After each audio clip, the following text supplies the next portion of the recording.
What is up, everybody? Thank you for tuning in to today's podcast. This episode, I will be here with Suresh Thakoor, the one and only, the man, the myth, the legend. Today, we are going to talk about fortitude. We're going to talk about fortitude in relationships. But before we get into that, I want to introduce you to my friend. Suresh, why don't you tell the people kind of a little bit about yourself? Yeah, I'll give you the elevator pitch, 45 seconds or less. Yes. Real estate, commercial, and also do startup coaching, etc. Reason being is, if I was to say, what do I do? I help people build generational wealth. And so what does that mean? I try to find them investment opportunities, whether it's buying a business or multifamily, or even help coach them through the whole startup process, because I want them to have something that they can build a legacy with. And if you build businesses right, they can last. I'm very passionate about the Japanese culture, and one of the aspects you'll know is like how they build companies is totally different than us. They don't look at it quarter by quarter. They don't look at it year to year. They look at it, what's my 150-year plan, or 7 generations deep, essentially. When you do that, your whole decision-making changes. And I'm really passionate about helping people get into that mindset. The dynasty. That's awesome. Well, dude, thank you so much for coming on the show today. Hope you guys like the new digs. This is Suresh's podcast studio. I'll be popping in here every now and again to shoot here. But thank you so much for this. You're my pleasure. It is a work in progress, guys. There'll be stuff behind us that will be cool to look at, so you don't have to look at us. Work in progress. So today, I really want to talk about relationships and fortitude in relationships. What does that look like? Obviously, that definition again is adversity with courage, facing adversity with courage. And I love that word. It's like my champion word. But a little bit about relationships. Let's just jump into like friendships, right? Okay. Like what does that look like to you, having fortitude in some of your friendships? Okay, so I will just start dropping gems. And this is recent understanding of things, because I've started to get like deeper and deeper into my awareness of how it should be, and actually seeing it work better, just asking people and asking questions. So first and foremost, I think a lot of us just have friends to have friends that we really aren't discerning whether they're there for us or not, or that like they are, you're not meant to have a million friends and basically just be at surface level. You're really meant to have a handful of friends that you really go deep with, and that you can confide things that allow you to navigate life. Life is too hard and harsh and challenging not to have a few people that you can actually go deep with. Yeah, I would agree with that statement. I think, whenever I kind of started going through some rough stuff, right, it was amazing to see who actually stuck around. Yeah. Right? Like I have some friends in my life that have been with me, through thick and thin. Yeah. But then there's those people that, say they're your ride or die, right? And then when you're in it, when you're in the rut, like they're nowhere to be found. Yeah, I don't want people to be, I don't want to be in people's selfies. I really want to be there for people at 2 a.m. Yeah. And that's the type of friends. And realistically, you can't, it just isn't. I found this out. This is really a wild way to think about it. But by trying to have all these friends and whatnot, you're not allowing another person, you're taking up space for someone else that can truly be there for that person. Mm-hmm. So like, it's like you're essentially preventing them from finding that deeper relationship, that their ride and die that will be there at 2 a.m. That's really crazy to think about it that way. But when I started looking at it, I said, okay, you know what? Sorry, I'm going to have to like discern people out of my life and say, these are my ride and dies. And the people I talk to, if you're one of them, you'll know that's what, the reason I'm talking to is because 2 a.m, definitely you can reach out and talk. Yeah. Yeah, for sure. I think we have so much capacity as human beings, right? Yeah. Like we could talk about supernatural and other dimensions and stuff like that. But at the end of the day, I think our humanity is only we're finite, right? I mean, that's what the Bible, what I believe Christianity, that's what it says is we're finite. And I don't think we are meant to go deep with everybody. No. We shouldn't wear our heart on our sleeve for everybody. There's things, sensitive topics and subjects that you just don't ramble on to everybody. Yeah. Because they will slay you on that stuff. And I think that's the challenge, right? That's the, understanding of Fortitude, is that you can't go all in with everybody. Yeah. So another way to look at it is that you really are craving connection, and you're not going to get connection on Facebook or Instagram or, whatever. You're going to get connection when you can spend several hours with a person and basically be in just conversation or whatnot, and not be bored. Yeah. That's when there's something there. Yeah. Yeah. When every conversation is, I wouldn't want to say it, but I'm a proponent of growth mindset, right? Constantly growing and, finding ways to do things better and work more efficiently, but also grow past that, right? Grow into the unknown, the 95 of life, right? Yeah. And you can't do that with everybody. No. And then also, I think you just are touching on something that I really want to really hammer down, because it's something that people don't think about. And it's hard because even if you look at your own life, you probably don't even think about this. This is the word change.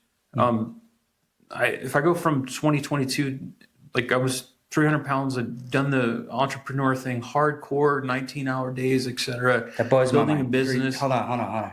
300 pounds. 300-ish. 296 was the weight. I was probably over that before. And where are you now? You're Well, I'm at 220. I actually went down to 195, and then I had my mom move in and some other things. And then good kicking. Thank you, Mama. So yeah, but it's just, long story short, change happens, and what we forget is how much change. Think about just where were you in January, right? This is February. Yeah. And almost into February.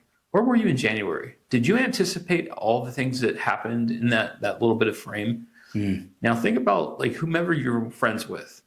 And if you don't have space to allow them to grow or to allow them to change, and you appreciate that change in the person, then that's not that they're not your cup of tea. I think we've gotten that immediacy and this weird culture that it doesn't mean anything to spend time with folks and just to chill and to kind of get to know them at a deep level. I think here's a good question, audience. How much of what you know of your friends is because you're looking at the Facebook feed? The highlight reel. The highlight reel. And how much of it is when was the last time you had a deep conversation with your bestie? And that's the unfortunate reality of our culture today. Yeah.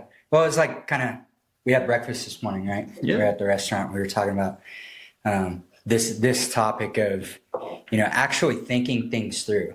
And I was sharing the story of my great grandpa. One of his favorite things was to go and get pies and cobblers, right? And enjoy it and taste it and talk about the baking that went into it, the time spent, right? Yeah.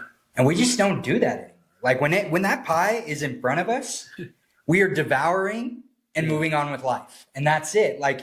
If this can feed me and give me energy, great, I'm going to do it.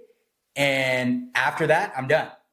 Right? I'm moving forward. And so to actually, what's the word? Cherish or just thoughtfulness or whatnot. I mean, I'm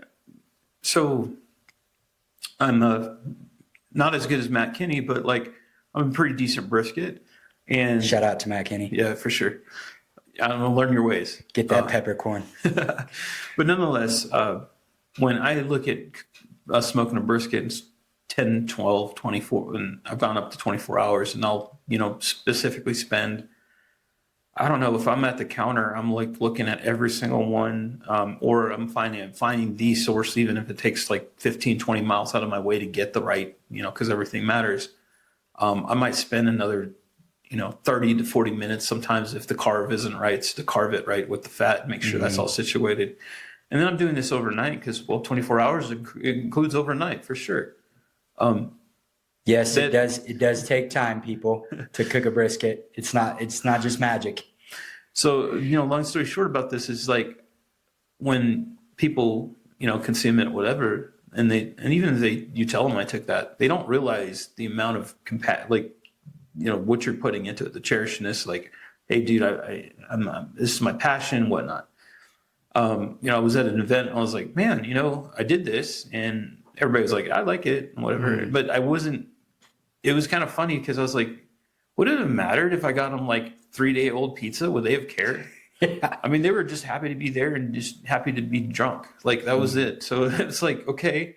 I guess what I'm getting at is we don't really think about things. We don't go deep on things. Like, we don't realize, like, okay, somebody brought me flowers, or somebody brought me lunch or whatever, or someone wants to spend time with me. Like, time's the most important thing that you can spend. So, like, where are you spending your time with your friends? Is it on the feed? Is it just basically sending them YouTube videos that you watched or whatever, sharing this, that, whatever, sending text messages? Because texts are cheap. Meaningful moments are where it's at. And the cool thing is, if you live efficiently and you actually live in the moment, in the now, with a person, with people, with your friends, it's going to be the best life ever. And it's actually going to be, you're going to have so much more time because you're not having this kind of, it's almost like the difference between having a nutritional meal that just checks all the boxes and it's healthy, versus just, going to KFC and getting the 2-piece, right? Finger licking good, baby. So that's a good point, and I like that. Right? Is this investment of time into somebody else? And I think another thing that I think about on a regular basis is, are we adding value to the relationships in our life? Are we actually seeing what they like, seeing their passions, their desires, and seeing how we can co-labor and grow together? Yeah.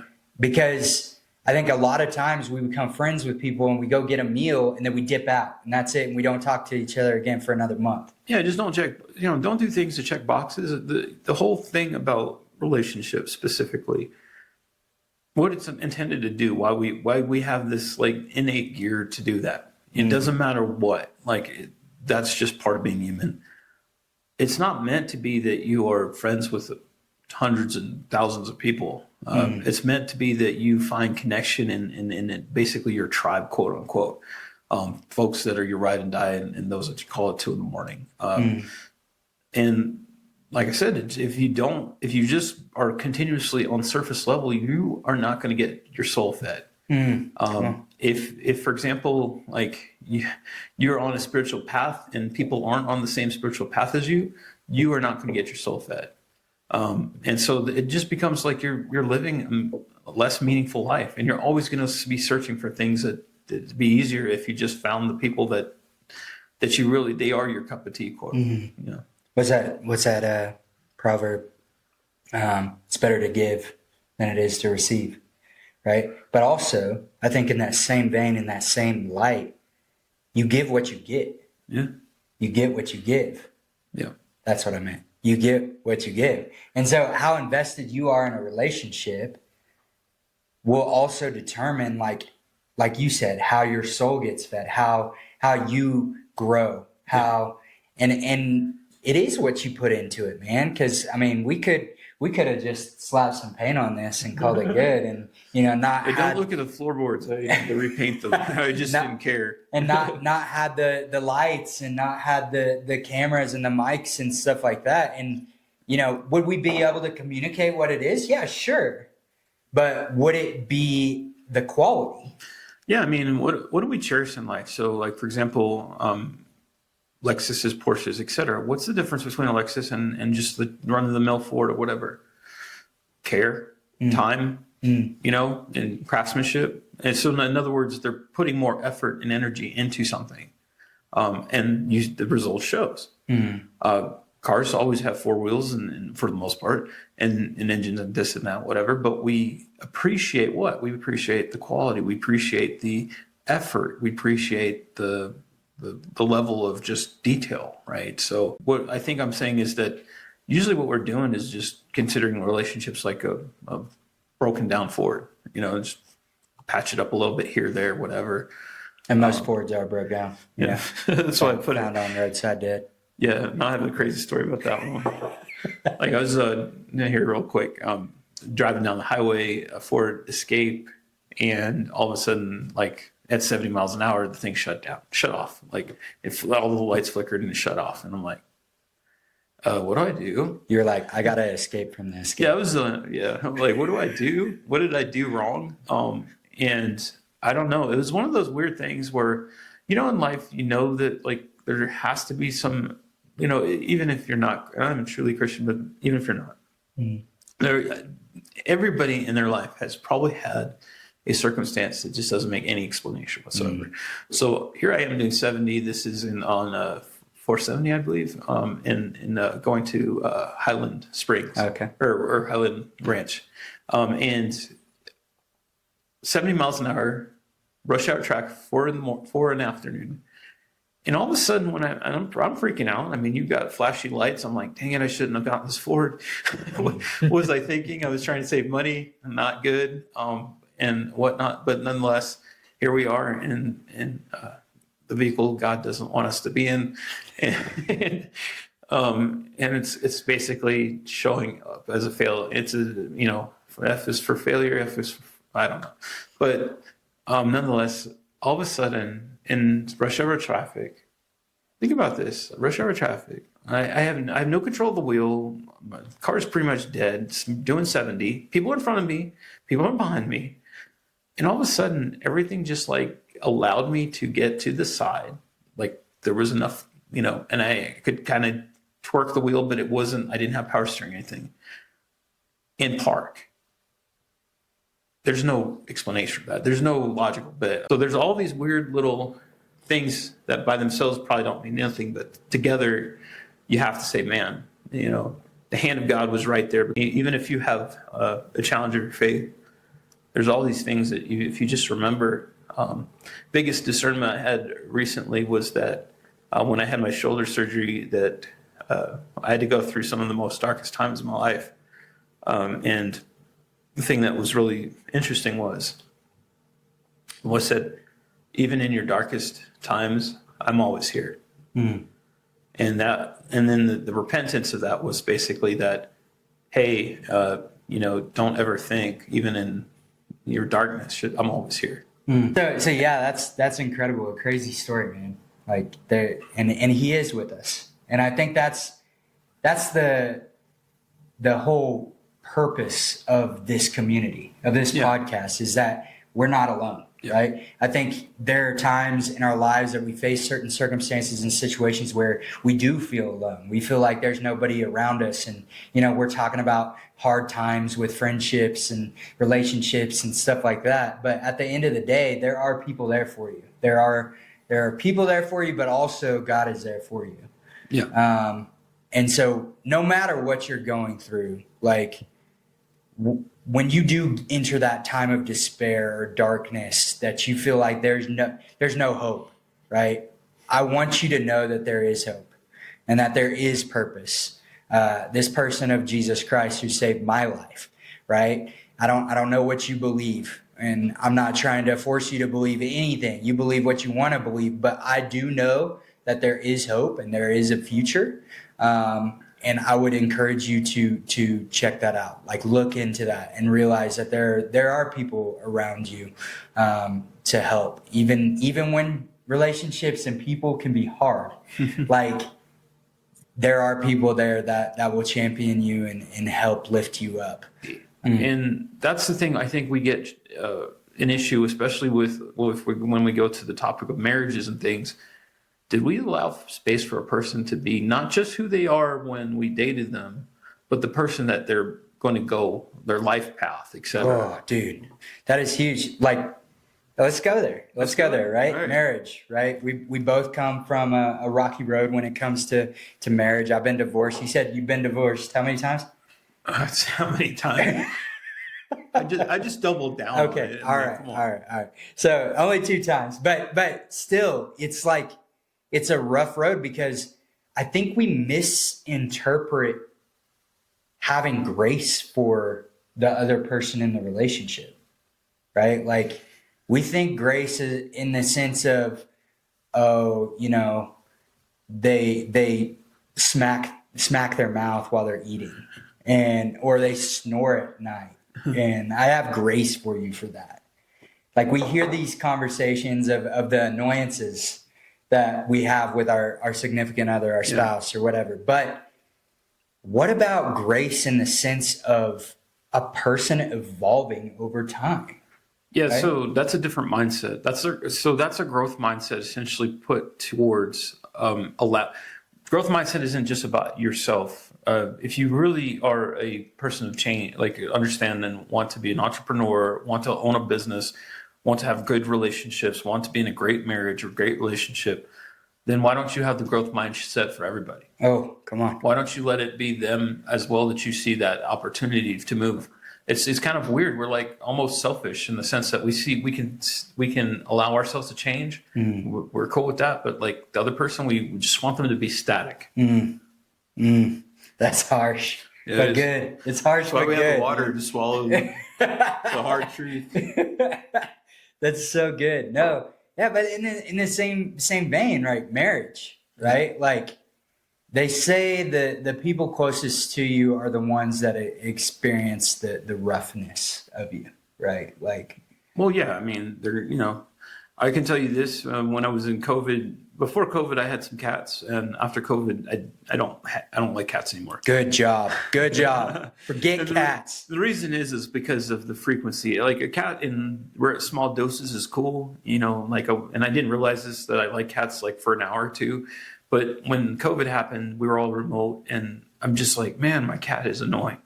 And I had two of them. It's just like, man, they're both annoying. And like, I just want away space. Yeah. And of course, we didn't have away space because we had, COVID and all that. But the funny part is, what you just said is true. It's like we have to come up with the simple things. It's like this person is seeing you in the raw. And we have to not be upset when they react and things like this. We have to have that grace in the sense of, can we give, I like using the word space, like grace and space, like that's equivalent to me sometimes in this context of being compassionate or being thoughtful or being able to look at somebody and actually understand how they think, like understand them, understand why they're doing the things they do.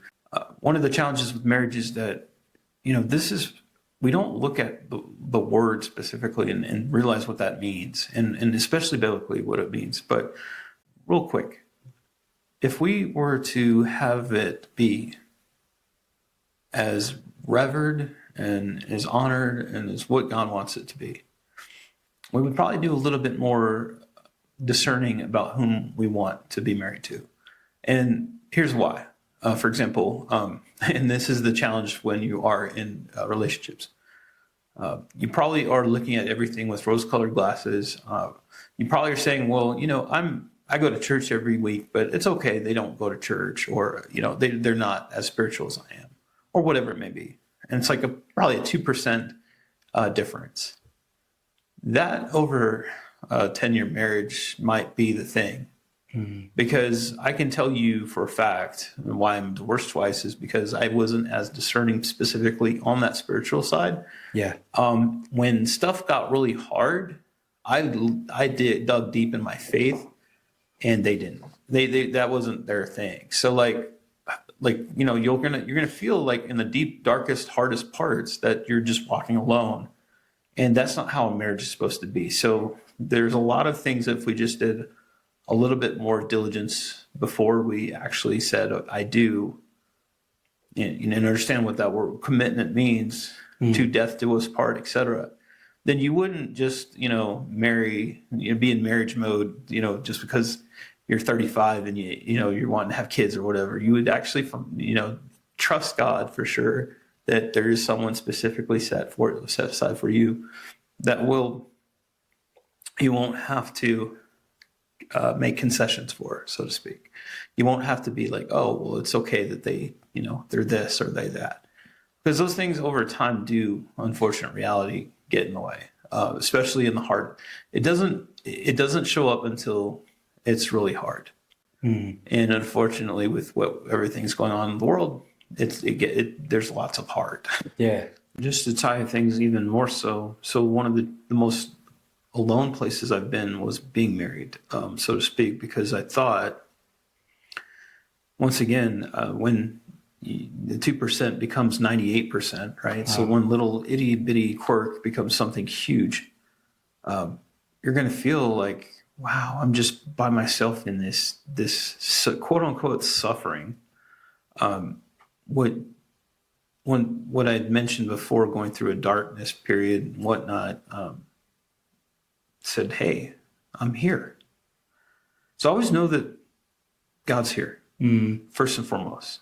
That's number one. Number two, after that point, look at your marriage or your relationship in the eyes and the lenses of how God loves you, and see how that changes things, because it'll be a difference maker for sure. So that is, grace is not a human thing. Grace is a God thing. So when we step into grace, we're stepping into that God perspective. We're stepping into something bigger than ourselves. Yeah. And you'll see how things just from night and day shift and change. So it's just, if you can start to look at things from a more godly perspective, love, etc., like the world will change on you instantly. That's good, dude. Well, Suresh, thank you so much for being here today. It was a deep one today. We covered a lot of ground. But again, thank you for your perspective. Thank you for sharing, what you've been through, what you've experienced. It's awesome. And to all of you watching today, remember, forge on and stand strong.